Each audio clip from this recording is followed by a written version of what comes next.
the honesty on my channel from viewers like you who comment and allow for others to read what you put down and what I say is so profound. It is helping people, simple people like you and I, who are trying to figure out new ways of becoming more financially free, independent, not relying on jobs and contracts and anything else that pays for the services that you do to survive. It was never intended for us to live in this country that I so much love, that I was born in, a country where all over the world people come to this country for one simple phrase: the country where dreams can be made. That's really the reality. People from all over the world think of the United States as a country of the free and a country where you can realize your dreams. No other country. People are not flocking from all over the world to like Russia. People are not flocking from all over the world to Japan, to New Zealand, to Italy. They're not. Everybody around the world. I traveled all over the world, and most, if not all, every country I was in, a lot of people say I'd love to live in America. Now, let's talk about strategies. Let's talk about what can you continue to do in order for you to go big on crypto. I've decided I'm going big on crypto, but it's going to be slow. It's going to be strategic, and it's going to take, or it's going to be done over the course of a long time. Now, your plan could be different. That's up to you. But I'm playing it a little bit different. I'm doing it in the same way that maybe I've said it before in some of my videos. If you haven't caught all of them, in one of my videos I talk about my wife's grandmother. She is 85 years old. 22 years ago, she invested several $1,000s. I think it was like $5,000 or $10,000. I can't remember how many. The short and sweet is that she bought like 3,800 shares of the company she was working for in San Jose, California. This ain't the information that I put on my video comes from witnessed, real deal, honest, truth information that is substantiated by my life experience, by me seeing, not by hearing.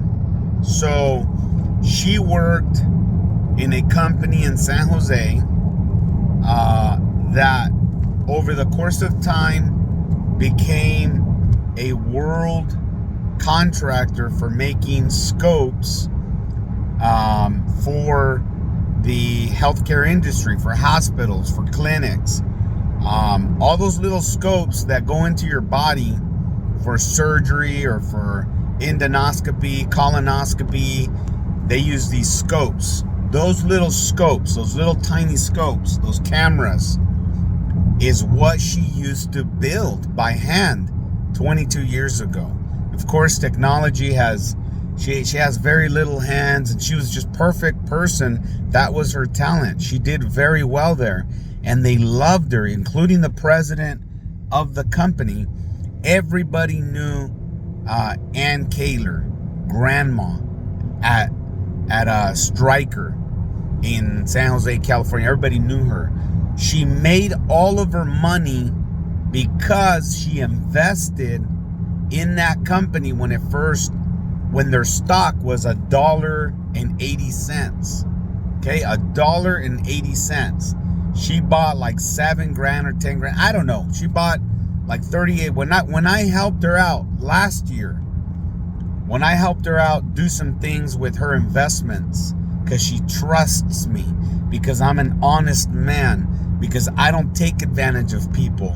I have learned the things that I need to know in order for me to make it, to not cheat my way through, to make it in a way that is honest, because it feels good, because I sleep good at night, because I love to know that I can go to sleep knowing that everything that I've done it because I've taken the time to learn it. Now, last year, I helped her out, move some things around. She wanted to cash out a little bit. She wanted to invest in some property. And long story short, I got to see her portfolio. And we talked about that. I said, Grandma asked her some questions. And how did you do this? And how did you do that? What led you to it 22 years ago? And she said, well, it was Grandpa. Grandpa worked for IBM. Grandpa was the smart one. Grandpa said, hey, this company has a potential for becoming something big, the things that they're doing. And you're working for it, and it seems like the organizational culture is good there, and you're happy there, and there's good people there, committed people who are willing to work a life career. She stayed there. They had to kindly push her out because she was 72 years old. No, 78, I think it was. And they gave her a nice severance pay to tell her, hey, you need to retire, kind of thing. Anyhow, that's how good that company was at the time she was working there. And she made a smart move. Grandpa said, hey, company like that, throw in your money and see what happens. And so they had, a savings account, and they basically took a risk, and they threw most of their savings and bought stock at $1.20, $1.80, whatever that price range was. But I did the math. 22 years later, right? She was willing to wait. He was willing to wait. 22 years later, their stock portfolio, just on the Stryker stock, what it was, 22 years ago, it was just last year $240 a share. From $1.80, let's just say $1.80, to $280 a share. Do you understand that if you only bought 1,000 shares at $1, and they're at 200, you know how much money that is? $1 million. Now, that's what I'm telling you. That is what I am telling you. That in crypto, if you go slow, I'm not going all like that like Grandma did, because I don't work for any crypto company.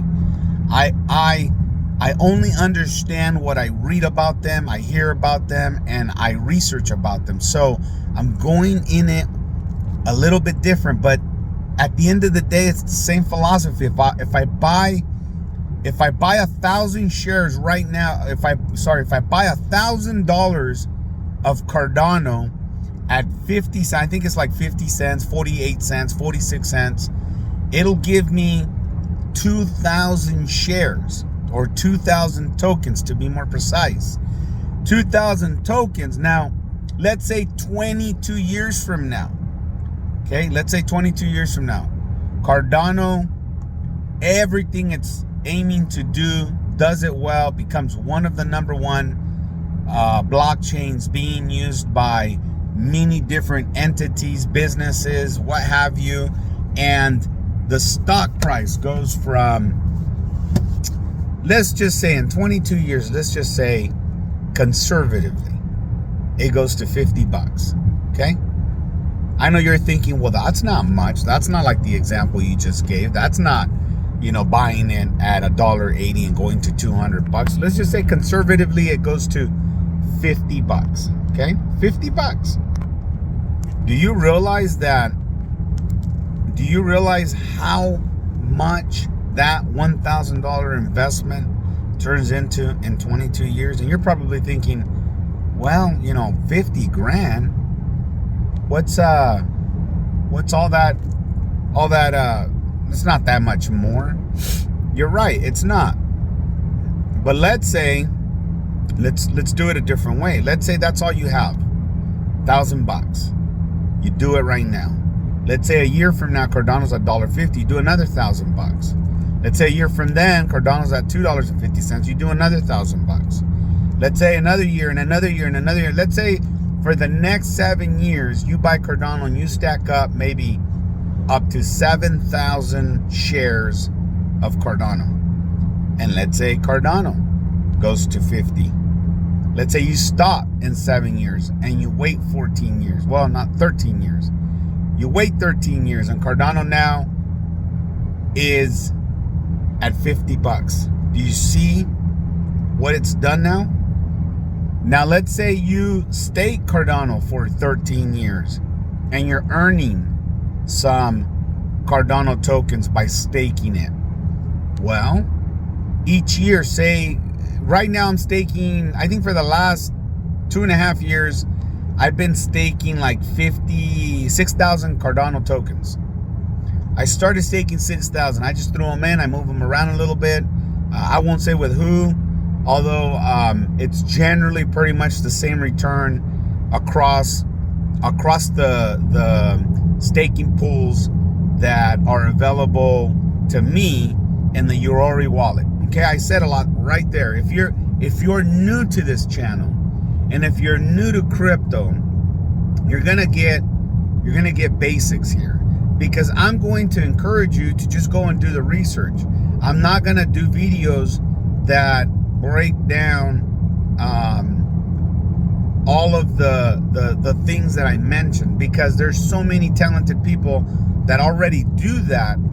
And I would recommend just go out there and do your research and find everything there is to know about some of the things I say, because that's how you're going to validate whether or not I'm being honest and accurate with what I'm saying.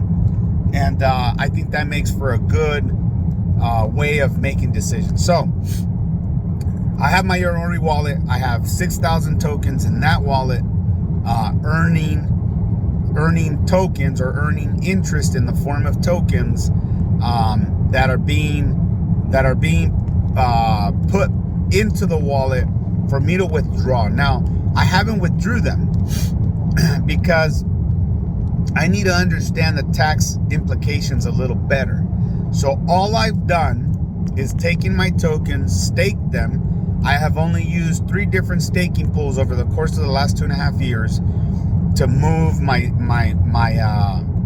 6,000 tokens from one stake pool to another, and that's just based on preference. Doesn't affect your earned tokens. All it does is just, I'm picking out some that I'm picking out stake pools that I know, I've heard of the folks that are running it, and just helping them out. So anyhow, 6,000 tokens, earning about 100 and so tokens a year. You might think that's not much, but in 10 years that could be 1,200 tokens, and 1,200 tokens in 10 years. What if, and these are free tokens, they're not costing me anything. It doesn't cost me to have, I won't lose my tokens. I can lose the staked portion of the tokens if something went wrong, but I will not lose my 6,000 Cardano tokens. So rather than having 6,000 Cardano tokens on a hardware wallet earning nothing, I figured, well, let it earn, and everything's a risk. And if in 7 years, 8 years, something happens with the earned tokens, well, I'm okay. I'm good, as long as nothing happens to my 6,000 tokens that I have in that wallet earning me Cardano tokens. So you see what I'm saying? It builds very small increments of wealth. That's the kind of wealth you want to be building. investing your money so your money is making you more money. So you could say that the cost of purchasing the tokens, because there's a cost when you buy Cardano tokens, the brokerage firm, in this case, the wallet you're using, whether it be BNB or a United States approved crypto wallet like Coinbase or Gemini or Kraken, all those three wallets are going to charge you a fee for processing your purchase of an approved crypto that is offered on their wallet. So Coinbase has Cardano ADA available. You can buy that there, and when you do, there's a processing fee. So again, if you stake your Cardano tokens, I guess you could see it as a way of making all that money back over the course of time, because if you bought $1,000 worth of Cardano tokens and they charged you $7.50, well, if you stake your Cardano tokens and you earn interest on those Cardano tokens, you can earn all of that money back that way, I guess. So again, making moves that are smart so that you become wealthier through the course of time. Now, time will either be your friend or your enemy, but I tend to think time always will play out to be your friend. Grandma, when she invested 22 years ago, she never thought it was going to amount to several $1 million over the course of 22 years. She just thought, I'm going to make this investment. I'm going to live without this pocket of savings of money, and I'm just going to, pour it into a company that I believe in. And that was a purchase of stock in the free market, if you will, not as part of her 401k. She, in addition to that purchase of stocks, she was also participating in her 401k, which was another large chunk of money outside of that money. So she played it right. She did it right because she took an initiative to invest in one single stock, on one single stock for her, because Grandpa also took a small chunk of money, couple $1,000, and bought IBM stock 22 years ago. Go to Stryker and go to IBM and pull their charts up and type in 20 years ago, and you will see the difference between where the stock is at now and where the stock started 20 years ago. Big, huge investment or big, huge price difference. So that is what I'm saying here, is that I think crypto, we're still very early in crypto, and it's gonna be one of those things where if it all works out for us, if the top 20 or the top 50 or the top 10, who knows? We don't know. That's the thing. We don't know how many are going to make it big. But if you stick with the ones that have a lot of utility, the ones that you just know, man, we're going to have to use this, we're going to have to use that. That is what the future looks like. Then if you're invested in some of those cryptos, you're going to, I think it might have the same effect like stocks have over the course of 20 years. They're worth this much now, and 22 years from now, you'll catch a wave. You'll catch it on the way up. And that might be a signal for you to perhaps at that point do what Grandma did last year before there was a major crash in the stocks, and pull some out. She still has some in there, but she pulled some out and is enjoying that money now.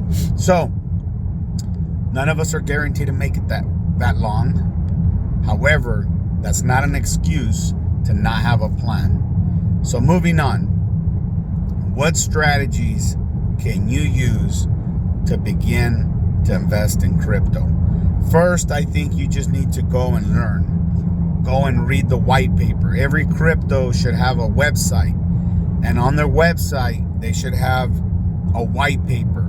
The white paper, be careful and read through it very, very carefully. Like, use a microscope if you have to. Look for spelling errors. Look for things that are just like they sound too good to be true. Look for the team. Contact the team. Email the team. I email them, they email me back. I have to say, hey, I read page 9 of your white paper and I have a question about. I'll just throw that as like a way of seeing how they respond, who responds, how fast do they respond, and whoever's responding, like I hovered through their email, and then I take their email and I test it back on the website and I check to see if they jive. Little mistakes like that are going to tell you, man, this is fishy. I don't trust it. I don't want to know nothing more about it. I'm gone. Or, man, this everything checks out. It looks legit. It looks like they are registered. It looks like most people who are talking about them understand it better than I do, based on what I've done, based on the research, based on the white paper, based on contacting them, based on checking where home base is at. We have so much technology in our disposal that it makes it so much easier to research.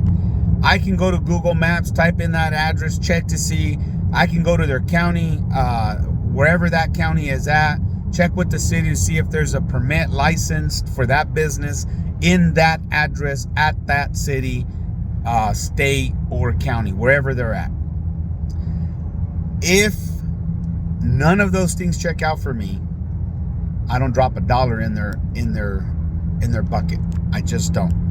And so again, that I think is something that works for me, and that's where I'm putting in my money. That's why I only have a small portfolio. I'm not buying everything and anything that comes up new or is not vetted, because I have seen people rug pulled,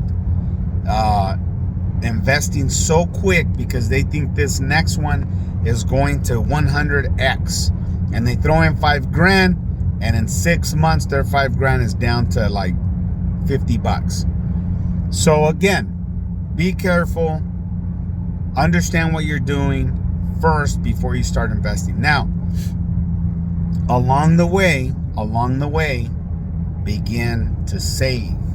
Begin to think about what can you do with what you earn, what you make. Sell your stuff. Man, there was so much stuff I didn't need, I started selling. And I'm talking about things of value. Right now, I'm even thinking about, I have a 1972 Super Beetle convertible in my garage. I haven't drove it in like a year. One of my wife's favorite car. I think she's ready. We don't drive it. Hardly ever do we take that car out and drive and enjoy it. Right now in the summer, there's no sense. I live in the Central Valley, California, where the weather's 105. I don't want to drop top the convertible beater and drive to go grab, a bite, because the sun's burning my neck and my face and it's too darn hot. I need an AC. So you see what I'm saying? I have a Beetle that I don't drive because it's not comfortable. It's only comfortable in the winter. So in the winter, I'll catch a good month. Like in October, that's usually when I take it out. And I'll probably drive it like twice in October, once in November, and then in December, it's all over. It's too cold. And I protect it. I don't want it to get rusted and wet and all of that good stuff. So we don't drive it. And that's what I'm saying.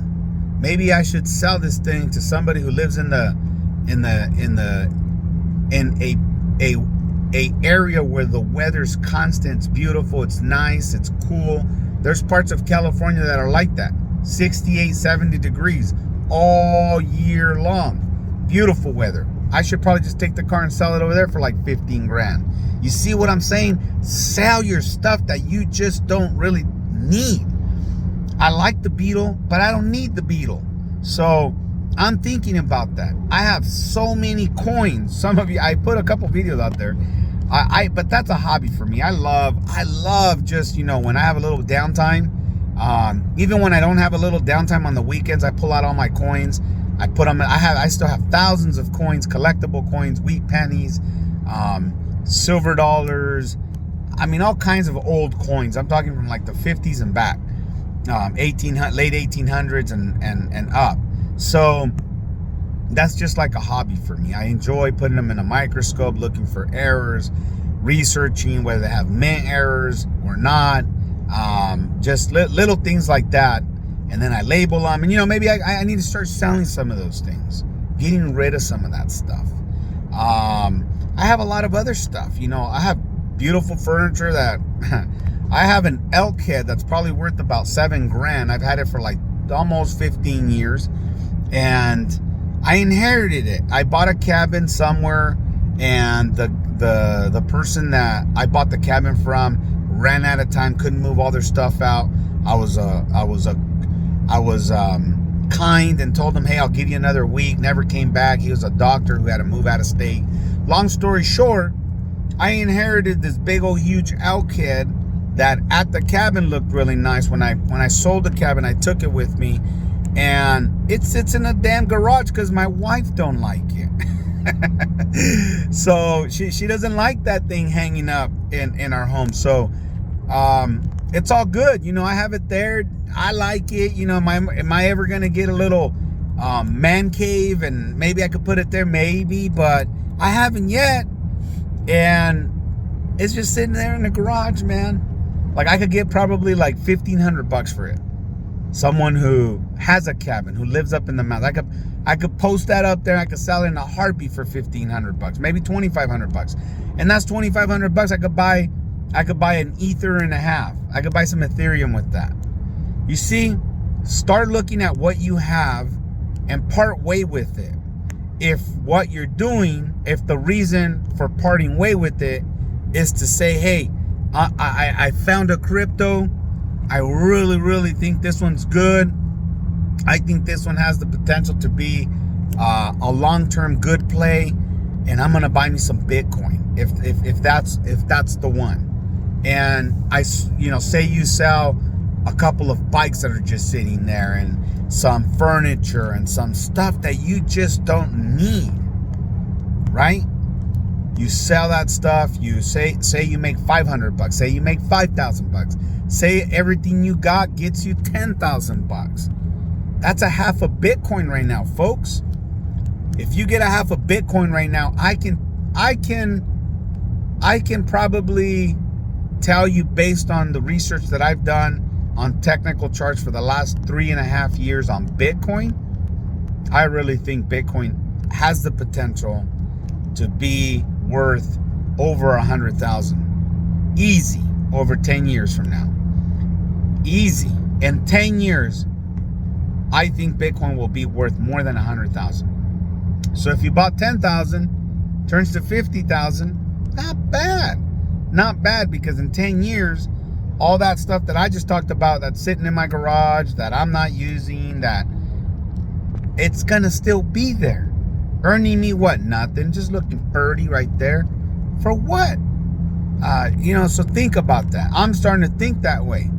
I was online on brooksbrothers.com yesterday, and I like those shirts. Don't get me wrong. I haven't bought clothes in 2 years. Exactly. Well, it's going to be 3 years in May. So over 2 years, I have not bought nice, and I'm talking, when I say buying clothing, I'm talking about like my nice dress shirts, dress pants, nice dress shoes, church dress clothes, just clothing that I like to wear to look good.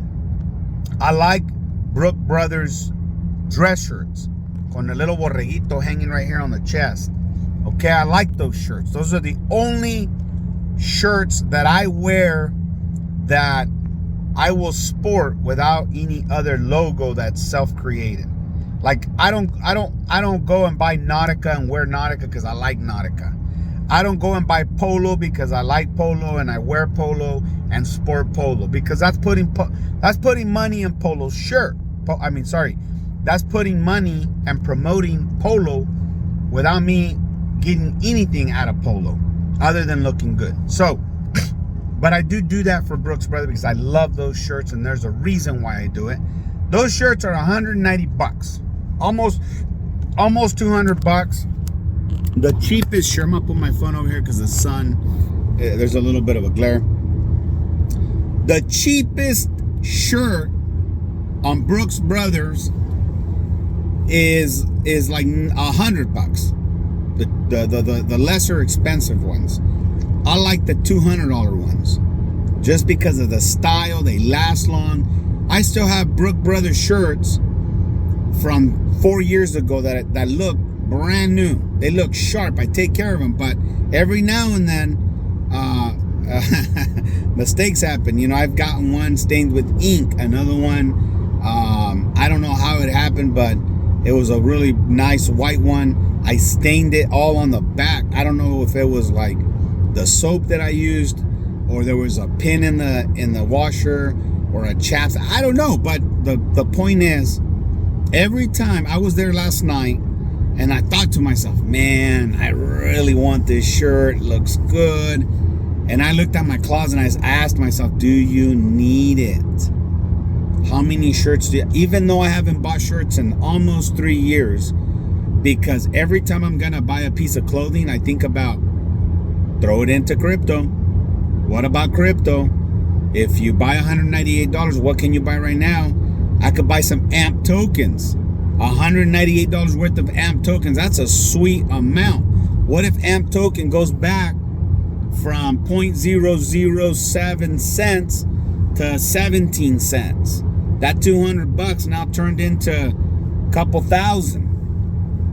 You see what I'm saying? I think different now. I think about those things, and it does make a difference when I'm shopping, because I'm no longer the man that I used to be pre-crypto. Pre-crypto, 4 shirts of those would have been bought, and I would have been out $600-700, and I would have had to wait, 3 or 4 or 5 months to save that amount.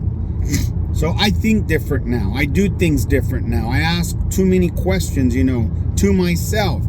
If you buy this, do you really need it? Why are you buying it? Is it gonna just sit in the where are you wearing it for a special occasion? No. Are you buying it because you need it? No. There's 2 no's out of 3 right there. If I get there's 3 major questions that I ask myself when I'm gonna buy something. That's a strategy that maybe you ought to use. When you're getting ready to buy something, you ask yourself, do you need it? No. Do you want it? Yes. Okay. Do you need it? No. Do you want it? Yes. If you need it and the answer is yes, and do you want it is yes, that's a check mark. Now, the second question is, do you have enough money to buy 4 of them? Remember my video, what I talked about? In other words, $198 shirt. Do you have $198 in your savings 4 times that you're not counting on spending in the next 4 months? That's how I ask myself. That's how I ask myself. 198, 4 months from now, if I minus that, I have 3 198s and 1 398s that I'm not going to use in the next 4 months. 4 months. So I can get that money back. If the answer is no, don't buy it. Don't buy it yet until you have that. If the answer is yes, then you have check mark. Yes, I have the money, and yes, I can make that 198 back in 4 months or less. Okay? 4 months or less. You see? You're back to square one from when you were going to buy that item. That is the question I ask myself for every item now. So, of course, I haven't been able to. So I'll give you an example of that here in a minute. So that's the two things I ask myself. This is a very good strategy for building wealth. And if you've waited till this far, you're getting the sweet information right now. So number one question is, do you want it? Do you need it? Check mark. Do you have 4 times the value of what it costs in the savings without you using that money or that money being used for anything else? In other words, you spent half a year saving money, you got $1,000, the shirt's $198, the check mark's gonna be yes. I got the $198 to pay it. I got 3 parts left. In 4 months or less, I can get that $198 back, right? Boom, check mark, done. Use that strategy to build wealth. The last one, with those two, you should be fine. But the last one that I do is, if I spend this $198 right now, can I spend this $198 on something different that brings me more joy than that? And that's the tough one right there. If I spend the $198 that brings me more joy than that item, what would it be? So I start thinking of all kinds of things, folks. I start thinking about, what about that charity? What about helping a family, that family that I know in my church that is becoming homeless? What about the $198 buying my son or daughter or wife something sweet and nice, because I hardly ever do that. So you see what I'm saying? Like now I start convincing myself, do I really need this shirt? Maybe I should take $50, buy a small box of chocolates, a rose for my teenage daughter, and tell her how much I love her. Do you see how? So long story short, last night, I'm gonna end with this. I didn't buy the shirt because I had a no. I had no on the, do I want it? Yes. But do I need it? No. Check mark there.